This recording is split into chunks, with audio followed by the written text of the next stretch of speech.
Thanks so much for tuning in to another episode of the Christian Indie Artists and Songwriters Podcast. I'm your host, Brian, and on today's episode, we've got a special guest in the house. Say hello to my beautiful wife, Suzy. Hello. We wanted to do this episode for kind of a while now, Yeah. but because of a recent event that happened that we will go into detail about in a second, it really brought to the forefront that something in our internet age that we all deal with is hacking and hackers and spam and all of these things that are all negative, and there's not really a ton of content out there, so it's kind of like the wild west. It's like you don't know what is right and what is wrong, and we have our own experiences, so we want to share that to help you avoid a mistake that I personally made that Suzy bailed me at. So well, we'll talk about first what happened. So last Monday, Brian got an email from Facebook for Business, and it actually did look pretty legit. Brian said, I can't log into my Facebook. And I said, well, what happened different? And he said, nothing. I had to verify the business account. We both know not to check or not to click any emails. But this one was Facebook for Business. It looked similar to emails we'd had before that were correct. But by clicking into this email, the hacker was able to get access to your Facebook and turn on something called two-step authentication, which is actually a safety tool Facebook has to prevent hackers. So once the hacker has access to this, it's nearly impossible to get your Facebook back. yeah, so I clicked the link in my email like I wasn't supposed to do, and then it goes directly into your Facebook because if you're anything like me, you're already logged into your Facebook. So the only hackerish part of it that I could tell was the link itself. Then I went in, turned on two-factor authentication. So then basically what that means is that it sends the code out. But once I type the code in, then the hacker gets access, switches the number, so that way anytime the code is sent, and we all deal with the code for everything these days, but the code is being sent to the hacker. So anytime we would try to change our password or do anything, it would require that code, which we weren't getting. So what I wanted to mention from this was do not open emails directly from Facebook. In your settings in Facebook, there is actually a place where you can go and it will show you all of the emails that they have sent you. And there you can click and see the email. So when we looked into Brian's settings, all of his emails were mostly your password has been changed. It was never any Facebook for Business or verify your account. So then we realized that most of the emails we get from Facebook are not real emails. And another thing that you can do is when you get a Facebook email, it might say or be titled Facebook for Business or Facebook, but if you click it and to actually look at where it's coming from, like this one was actually 149 Facebook sponsored .hotmail. Right, but in the email itself it says from Facebook for Business. Right. You have to click in to see where the originator of the address is to actually know that. And for a lot of people with this hack, they are not able to get their accounts back. Facebook does not have a customer service. They don't have a live person you can talk to. They do have a live chat, but it's very hard to find and get to. And actually, when we tried to get to the live chat, that's when we got completely taken out of our account. Or you got completely taken out of your account. Our hack was a little unique because it mainly, at first anyways, for the first couple of days, it only affected the mobile. So if we try to log in with like the iPad or the phone, it would say you need the code. But maybe because I was already logged in on the computer, we still were logged in, which was great because we were able to communicate. And Facebook still recognized the browser that we had at the computer. But once we officially got logged out of that, we were able to restart the computer and still go through Facebook. But once we tried to change a password or anything, the hacker was getting the code, and that's when we completely lost everything. There was a point the first day when we were trying to figure it out where like it looked like everything was being deleted from our page. Remember, it was like all going like white. And we were kind of freaking out. We were like going against the hacker. I could feel him doing things and trying to. And then I found out that the hackers actually do this to gain access to your account. Start sending emails or sell things on your behalf to make fake accounts and friend requests from your friends to eventually get to their accounts. It went for Monday and then Thursday. So trying sending Facebook multiple, and we're going to go through like what we did, but I just want to kind of the overarching story first. So sending lots of messages, 5 to 7 a day. We were on forums trying to figure, because a lot of people said like once this happens, you're basically done, and we're like, no. Well, Suzy mostly was like, no. I was like, okay. I'm not going down without trying. Yeah, not going down without a fight. So that happened. Sent a bunch of messages. We did get one message back from Facebook like the day after, but it was just the code that basically led us to needed the authentication code again. So it didn't really help us.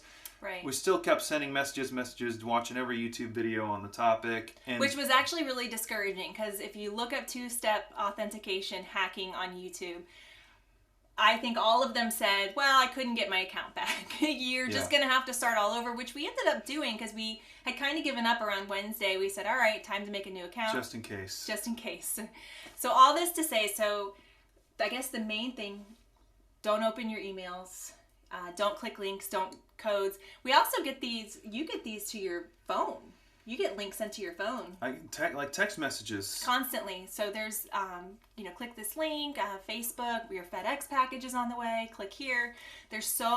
Hackers are becoming so sophisticated in what they're doing and how they look with their emails and their text messages.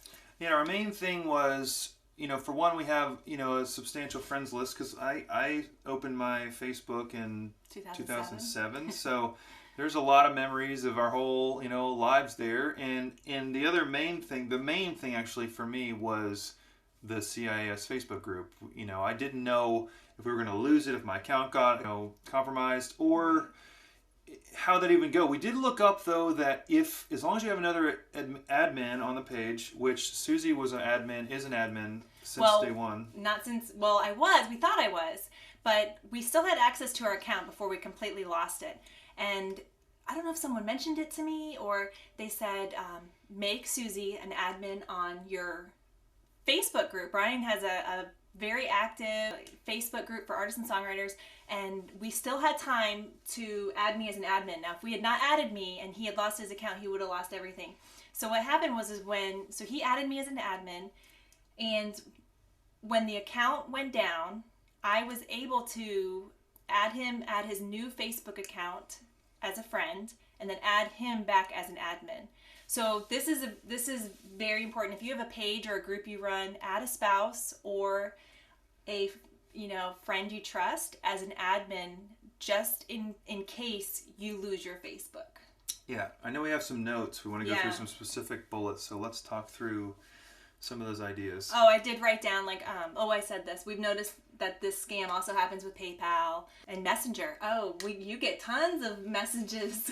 Oh yeah, and questionable friend requests and things. Yeah. I wanted to bring that up. We all get these friend requests, and at this point, unless I have like 80 or I don't know the number, but unless I have substantial mutual friends, I'm not even going to entertain it, because a lot of these, I feel like the hackers are like vetting out people in that period, and they're trying to see if they can get into your world, and they can start seeing who your follower and see if it whatever their criteria is, they kind of starts in the friend request. So I would say if someone sends you a friend request, unless you know them, to go to their page, and a lot of times these hackers will have like one picture or a dog or something random. And another thing too we wanted to talk about was, I just drew a blank on that. Getting friend requests from friends you're already friends with.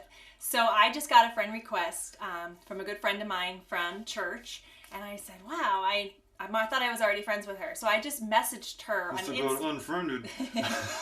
That could be. I wrote her on Instagram and I said, hey, did you friend request me? Because I saw, you messaged me on Facebook. And she said, I did. My account got hacked. Same thing. I had to start all over. But a lot of times these hackers will start another account with the same profile picture or the same of your friends.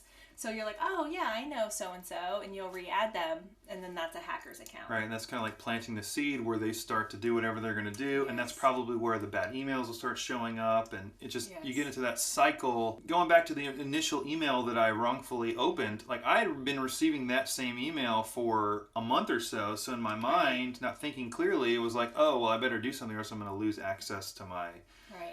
business account, which was obviously not the case. Well, I did lose access to it. Yeah.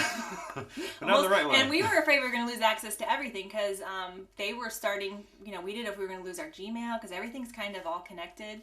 So another thing I had in my notes to mention, as an artist, a creative, or anyone, maybe not focus only on one platform. So when Facebook went down and we were like, okay, we're going to have to start all over, we had peace about it, but it was really discouraging.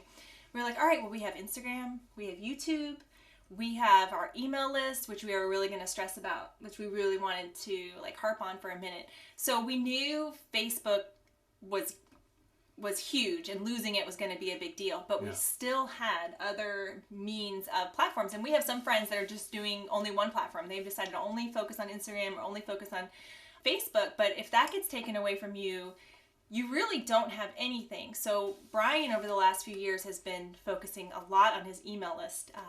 And that's probably, I mean, it's gold. It's probably the best thing you can be doing. It's slow and it takes time, and it takes time to do it right. But it's like the most, we were so thankful we had that when things went down. Yeah, it's completely different because it's not public, and it's the people that are most interested in what you're doing, whether you're an artist, and you're giving out, sneak peeks of music or whatever it might be. And we probably need to do an entire episode just on how to build a mailing list as an artist. But for this scope, right. The mailing list is something that, yes, social media is what brings people into the email list, lets people know what you do. But yeah, when Facebook went down or was on the rocks, our email list was completely secured, and we're still able to communicate. And I think we even did, send out our normal weekly content. So going back to Facebook real quick, I just thought about that. In your settings, there's also, I did this with my account.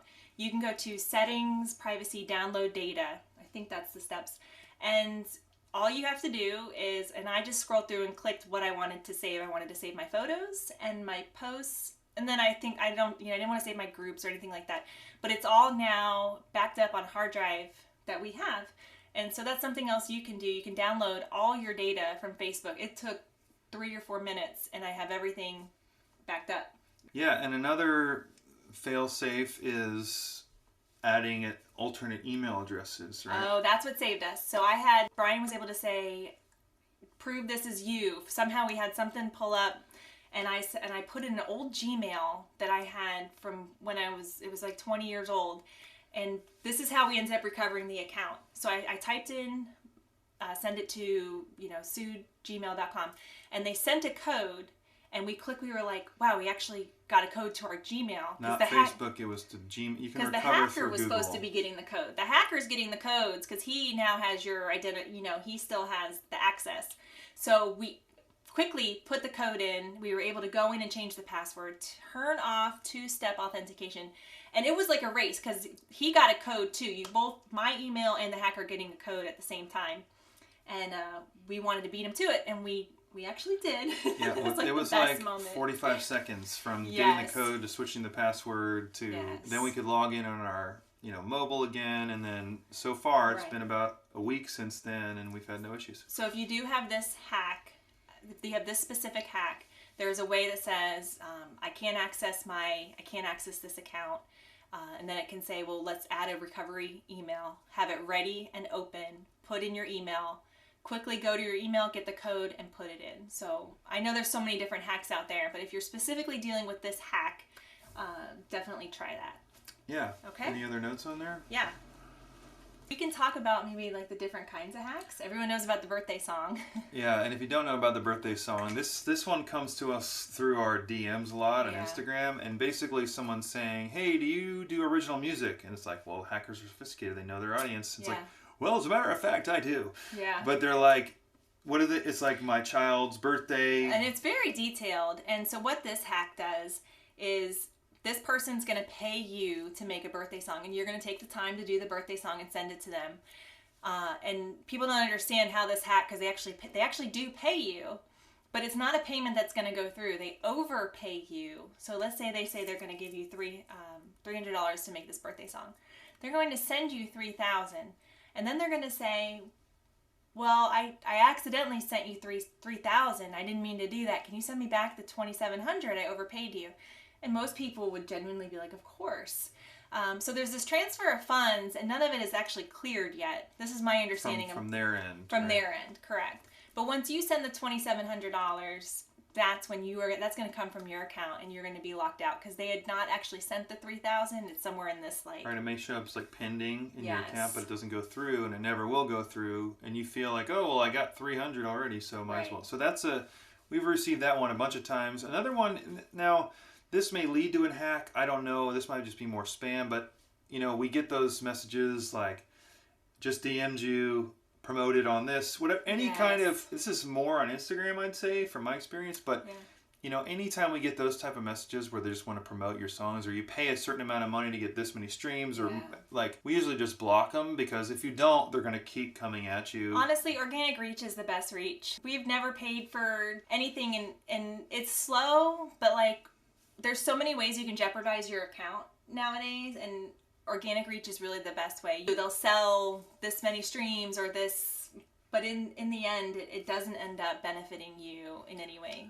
Right. Well, except for what numbers it shows.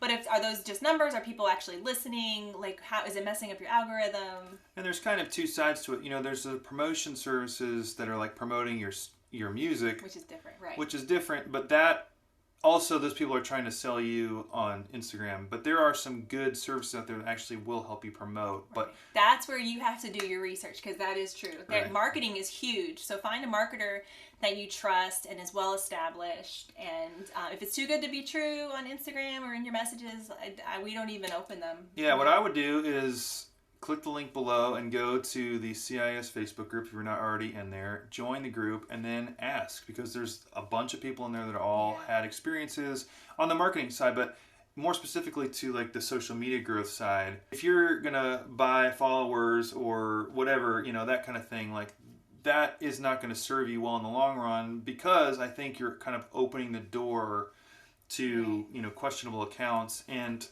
like you said, at the end of the day, it's like, your number might be larger, but there's zero engagement unless you keep paying. So you keep paying the bots to give you likes on this. And then it's like, it might feel good to have 1,000 likes on something, but realistically, it's not really a like. It's just it's not real, right? Right, it's just like a number. You want to build that. Another hack I just learned about yesterday was they hacked into a very popular, like, active business page that this woman had been working for. This is Facebook? Yes. And because I had reached out and tried to help, thinking it was the hack that we had, but it was different. The hackers had gotten into their business page and sent out a whole bunch of illegitimate Facebook ads. And so Facebook banned them because these were not, they thought their page was doing it. So their page is now banned, and they are trying to figure out how to get it back, which is really hard to do without customer service. And, they've said that they have 2 days or their account gets wiped. And they didn't do anything wrong, just somehow the hackers got access and took over this large page that they had. And for a lot of people, this is everything they have. Yeah, that's a good side note. We didn't get to do this because we couldn't get into our account. But if you do have a business page, which would be through like your music page, like a business account, you can actually do live chat, which again, we didn't get to experience that because we were locked out. But it's a way, because otherwise there's literally no way to communicate with Facebook.